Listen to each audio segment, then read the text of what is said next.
Olá, queridos irmãos, graça e paz a todos.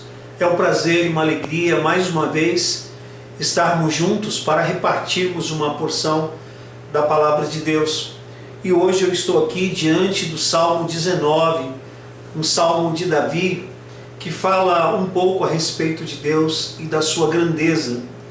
Eu estou com a versão NVI e ela diz assim neste salmo: os céus declaram a glória de Deus, o firmamento proclama a obra das suas mãos. Um dia fala disso a outro dia, uma noite o revela a outra noite. Sem discurso nem palavras, não se ouve a sua voz, mas a sua voz ressoa por toda a terra, e as suas palavras até os confins do mundo. Nos céus ele armou uma tenda para o sol, que é como um noivo que sai de seu aposento e se lança em sua carreira com a alegria de um herói. Sai de uma extremidade dos céus e faz seu trajeto até a outra, nada escapa ao seu calor. A lei do Senhor é perfeita e revigora a alma. Os testemunhos do Senhor são dignos de confiança e tornam sábios os inexperientes. Os preceitos do Senhor são justos e dão alegria ao coração. Os mandamentos do Senhor são límpidos e trazem luz aos olhos. O temor do Senhor é puro e dura para sempre. As ordenanças do Senhor são verdadeiras, são todas elas justas, são mais desejáveis do que o ouro, do que muito ouro puro, são mais doces do que o mel, do que as gotas do favo. Por elas o teu servo é advertido, a grande recompensa em obedecer-lhes. Quem pode discernir os próprios erros? Absolve-me dos que desconheço. Também guarda o teu servo dos pecados intencionais, que eles não me dominem. Então serei íntegro, inocente de grande transgressão. Que as palavras da minha boca e a meditação do meu coração sejam agradáveis a ti, Senhor, minha rocha e meu resgatador. Amém. Que Deus nos abençoe com a sua palavra. Vamos orar antes mesmo da meditação? Curve a sua fronte, fecha teus olhos. Pai de amor e de imensa bondade, louvado e exaltado seja o teu santo e bendito nome. Graças nós te damos, ó Deus, pela bênção de poder ler a tua palavra de forma pública. Suplicamos, ó Deus, o perdão para os nossos pecados. Suplicamos, ó Deus, a iluminação do teu Espírito Santo, a fim de que possamos entender a tua palavra e aplicá-la à nossa vida. Senhor, nos abençoe. Nós oramos, agradecidos em nome de Jesus. Amém. Amém. Glória a Deus.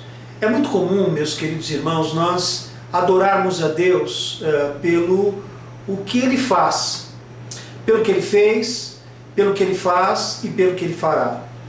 É muito comum nós louvarmos a Deus pela salvação, louvarmos a Deus pelos livramentos, louvarmos a Deus pelo sustento, louvarmos a Deus por cada coisa que acontece em nossa vida. E isso é legítimo, nós devemos mesmo glorificá-lo. Mas nós também devemos glorificar ao nosso Deus pelo que Ele é, porque Ele é digno de toda honra e glória. A Bíblia é clara em dizer lá em Efésios que Deus criou o homem para o louvor da sua glória.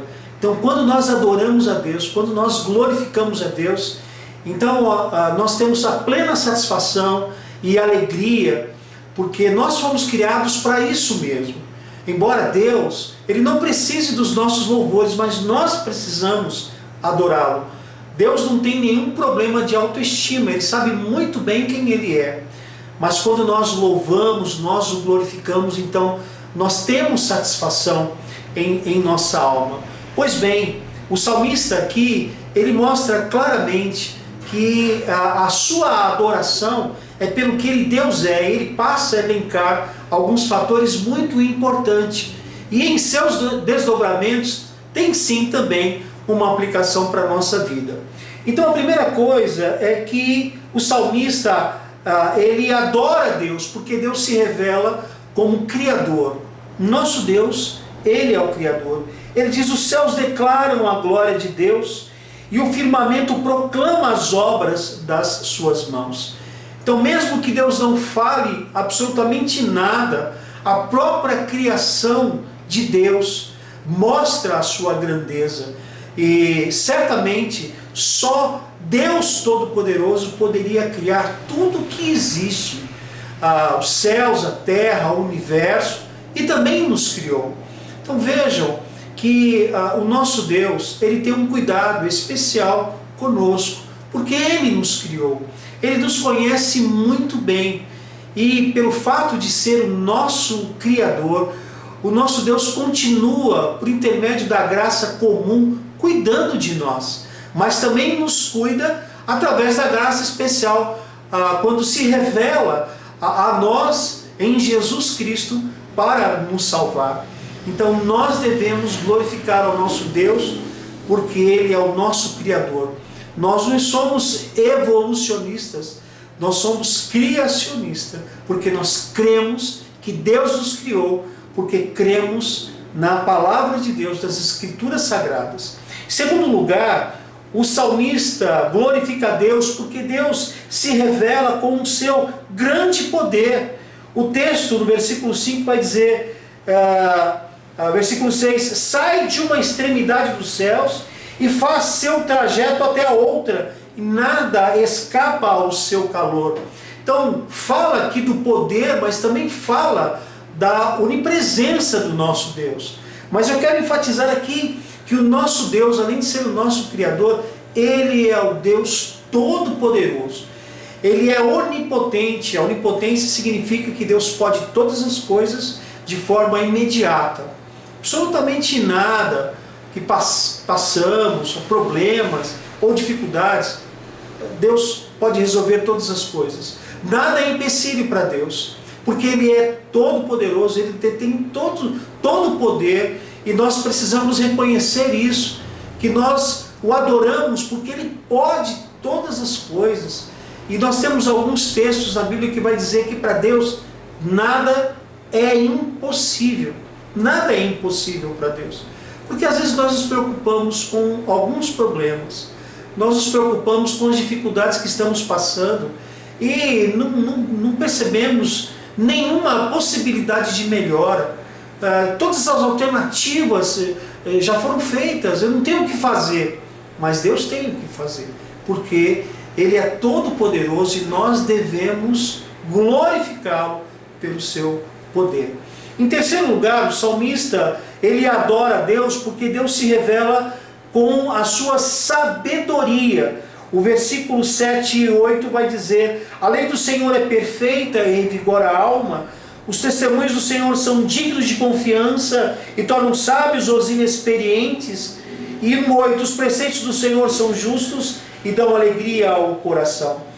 Aqui vai mostrar os desígnios do Senhor, a lei do Senhor, e através da fala do nosso Deus, nós percebemos que Ele é sábio, Ele é onisciente, Ele sabe todas as coisas, Ele é a fonte de toda a sabedoria. Não há conhecimento humano que possa ser comparado à sabedoria de Deus. A sabedoria de Deus é uma sabedoria que nós nunca teremos a total compreensão, porque o nosso Deus, Ele é onisciente, Ele sabe todas as coisas, mesmo que a palavra não tenha chegado aos nossos lábios, Ele sabe todas as coisas, e nós precisamos entender que se nós temos um Deus que é sábio, Ele tem várias alternativas para nós. O seu próprio plano de redenção mostra grande sabedoria quando, no conselho da sua Trindade, Ele resolveu enviar Deus Filho, Senhor Jesus, para morrer na cruz, para nos salvar e para que a gente pudesse novamente ter um pleno relacionamento com Ele. Então, nós devemos glorificar o nosso Deus, porque Ele é onisciente, Ele sabe todas as coisas. Em quarto lugar, o salmista adora a Deus porque Deus se revela Senhor soberano. Nos versículos 9 e 10, ele deixa claro o seguinte: O temor do Senhor é puro e dura para sempre. As ordenanças do Senhor são verdadeiras, são todas elas justas, são mais desejáveis do que o ouro, do que muito ouro puro, são mais doces do que o mel, do que as gotas do favo. Então a ênfase aqui, nesse quarto, é a questão da justiça de Deus. O nosso Deus, ele é totalmente justo, e por ser justo, ele é Senhor soberano. Toda a justiça do mundo, ela, bem da verdade, ela é trazida pelo nosso Deus. Deus, ele mostra para os homens o que é justo e o que não é justo. Às vezes nós pedimos, ó Deus, faz justiça, faz justiça. Se Deus fizesse realmente justiça, nós seríamos dignos de condenação. Porque na verdade nós somos declarados justos por causa de Jesus. E nós somos justificados pela fé, a fé em Cristo. Mas nós não somos justos. A Bíblia diz que não há um justo nenhum sequer. Talvez seja melhor nós clamarmos pela misericórdia de Deus. Mas Deus não. Ele é totalmente justo. Ele é tão justo na sua bênção como é justo na sua maldição.